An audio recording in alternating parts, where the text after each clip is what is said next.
Hello again. Hello, Congress. Well, we on the minority did not even need to use our full 2 hours because, once again, this witness has no information connecting Joe Biden to any of Hunter Biden's business dealings as a private citizen or otherwise. It was abundantly clear, and the witness stated unequivocally, that there is no evidence in his possession or his knowledge that Joe Biden ever discussed business with Hunter Biden. Joe Biden ever did anything on behalf of Hunter Biden's business interests or otherwise, never changed official policy in any way, shape, or form. And in fact, the only evidence that we have is to the contrary, which is that even though it was perceived by Burisma that they had the Prosecutor General Shokin under control, quote unquote, that Joe Biden advocated for his firing, which of course was not coveted or desired by Burisma and would potentially be bad for Burisma. And I want to be very clear about one thing. He did describe that there were approximately 20 occasions over the course of their nearly decade-long business relationship where, when one of them called the other, that Hunter Biden would ask his father to say hello to whomever he was at dinner. He said there were some times when it was friends and sometimes when it was potential business partners or business partners.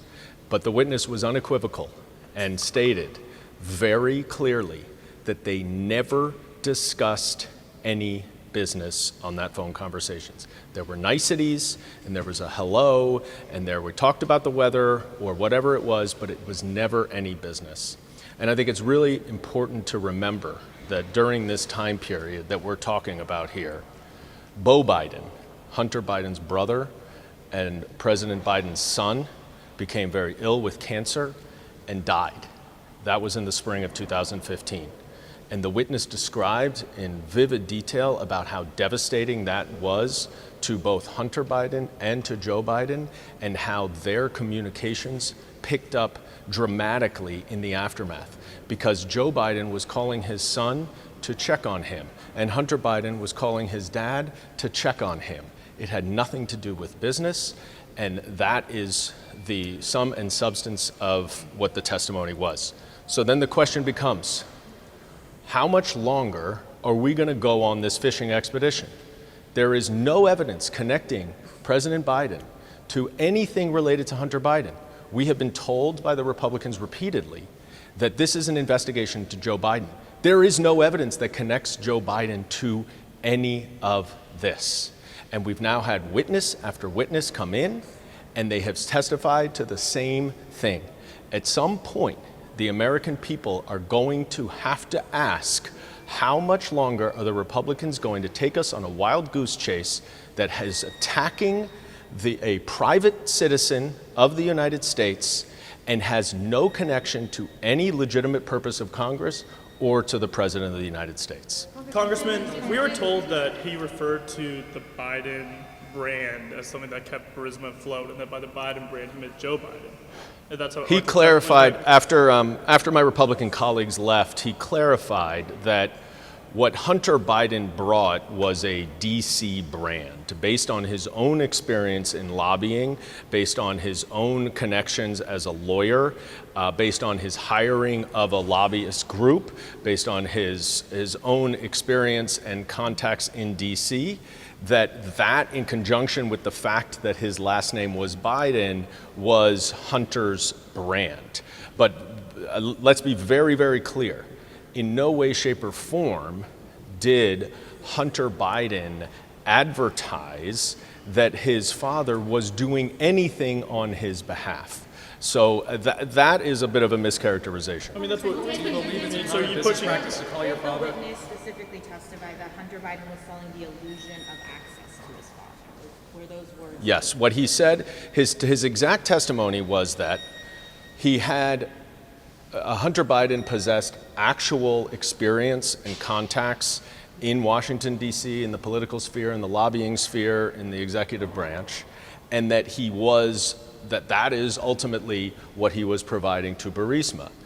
But in return for pressure from Burisma, he had to give the illusion, and he used that term, the illusion of access to his father, and he tried to get credit for things that Mr. Archer testified Hunter had nothing to do with, such as when Vice President Biden went to Ukraine on his own.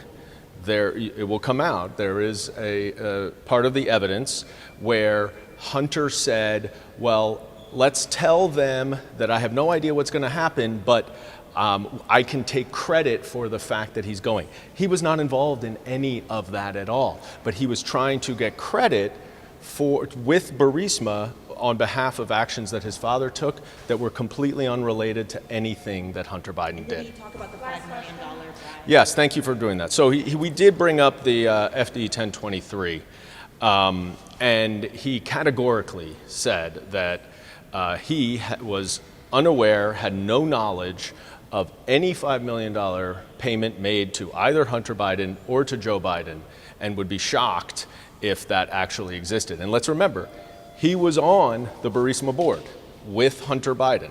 So as a board member, he would have known if Burisma was paying a bribe to any of the Bidens. And we also know that it's not the case because Burisma thought that the prosecutor general was favorable to them. Burisma wanted Shokin to stay there so that he could protect Burisma as he did during the course of his time. And so, of course, President Biden's actions at the time were only detrimental to Burisma. They were not helpful to Burisma. Congressman Biggs said that based on Archer's testimony, the President of the United States is compromised. What's your reaction? I think that is completely absurd, and I have no idea where he finds any facts or evidence to support that. The witness repeated over and over and over again that President Biden never discussed any business dealings of Hunter's with Hunter or anyone else. He repeated over and over again that he never did anything in consideration, official policy or otherwise, in consideration of whatever Hunter's business interests were. So I have a lot of respect for Congressman Biggs, but that's just a flat-out lie. Can I ask a clarifying question? Did you say... Congressman Biggs said that in those conversations there was the illusion or the implication that Biden had power in those business relationships. What do you think about that? Who? Congressman Biggs said when he was asked about, if Biden did have direct involvement with those business dealings, he said no, but he said in the conversations that Archer was aware of, that it seemed like President Biden had influence in those conversations. No. We didn't say that at all. Something for me? You said... Congressman, one of those speakerphone conversations it was phone calls including a dinner in Paris with a French energy company and in China with Jonathan Lee of BHR. So if you have Hunter Biden and then you have these particular business associates, foreign business associates involved in these phone calls, and then you have the president or the then vice president involved who are hearing these phone calls, wouldn't have been sort of an influence peddling situation going on there if all ears are on those speakerphone? I'm not sure I fully understand the connection that you're trying to draw. He did testify that, as I said, there were almost daily calls between Joe and Hunter Biden. The witness, Devon Archer, said that he had a 10-year relationship with Hunter Biden.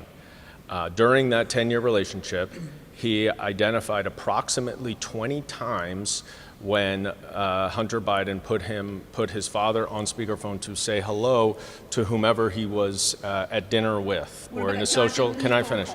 And the same thing that falls into the Jonathan Lee phone call as well? The Jonathan Lee phone call is one of those 20. But the problem with what you're saying and the difference is that they never discussed any business. They never discussed whatever Hunter Biden was doing with any of those other people. They just discussed the weather as far as things like that, things other than business. That's what the witness said. If you want to replace your view of it for what the witness said, that's fine. But the witness said that none of the conversations related to any business dealings, any business transactions. They never discussed business. He actually did say that Vice President Biden valued Hunter Biden's political sensibilities, so they would often talk about politics completely unrelated to any of his business dealings, and that they would talk about, what's going on wherever they were in a very casual, social, non-professional way. So the implication that because Hunter put his father on the speakerphone with people that Hunter was doing business with had meant that President Biden had any discussions about business is false. The witness repeated over and over and over again, and this is very important, and I'm sure my colleagues on the other side are going to spin this in every which way from Sunday. They never discussed business. Joe Biden did not know what the business dealings that Hunter Biden was involved with, and he never did anything in connection to Hunter's business dealings. Can I ask you to clarify? Thank you, Congressman.